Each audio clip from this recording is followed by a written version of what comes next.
เคอ่าสบายดีอ่าวิดีโอนี้เนาะจะมาสาธิตการแก้ปัญหาเรื่องฟอนต์บ่แม่นสาธิตแก้ปัญหาดอกแก้ไปแล้วเนาะมีแต่ว่าจะมาสอนว่าจะเฮ็ดจังไดเพื่อที่จะแก้ไขปัญหาฟอนต์เพชรลาดให้สามารถใช้อยู่ถึง Microsoft Office ใน Mac OS เนาะรุ่นใหม่ๆได้เนาะสิ่งเดียวเห็นก็แม่นเนาะ Mac Office อยู่เทิง Mac เนาะขอโทษหลายๆเด็กแล้วรู้สึกว่าเบอร์จะบ่สามารถใส่ฟอนต์เพชรลาดได้เนาะสำหรับรุ่นที่ใหม่ๆเนื่องจากว่าฟอนต์เพชรลาดที่ตัวปัจจุบันที่เราใช้อยู่เนาะแม่น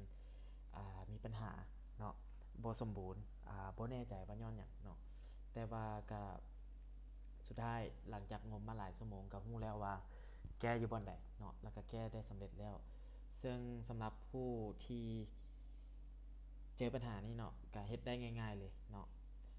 เฮ็ดได้ง่ายๆโดยถ้าอยู่เทิง Mac เนาะกดเข้าไปเซิร์ชเลยอยู่ขวามุมขวามือนี่เลยเนาะสปอตไลท์เลยเนาะแล้วเซิร์ชคำว่าฟอนต์เนาะฟอนต์บุ๊กเนาะเปิดฟอนต์บุ๊กขึ้นมาเขาจะเห็นว่าเขามีฟอนต์เพชรลาดตัวเก่าอยู่เนาะกดคลิกขวาหรือว่าอันนั่นเลยเนาะดับเบิลแท็บเนาะแล้วก็ลึบออกเลยลึบทิมเลยเนาะลึบทิมเลยตัวเก่าเนาะลึบทิม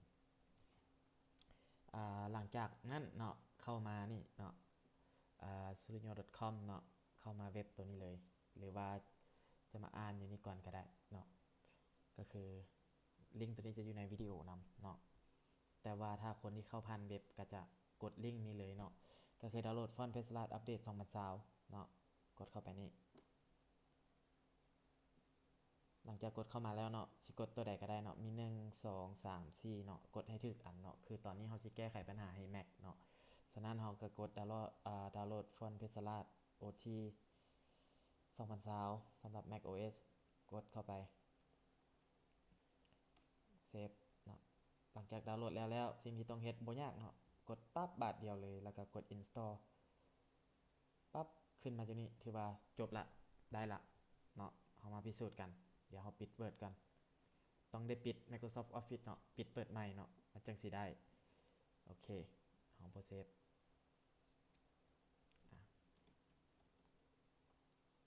เปิดขึ้นมา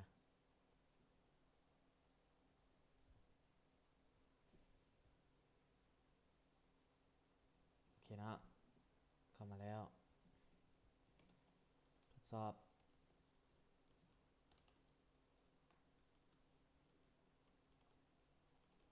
โอเคกดฟอนต์เพชรลาดเนาะในนี้เสิร์ชเลยเพชรลาดนั่นเรียบร้อยเนาะถือว่าจบสำหรับ Mac เนาะ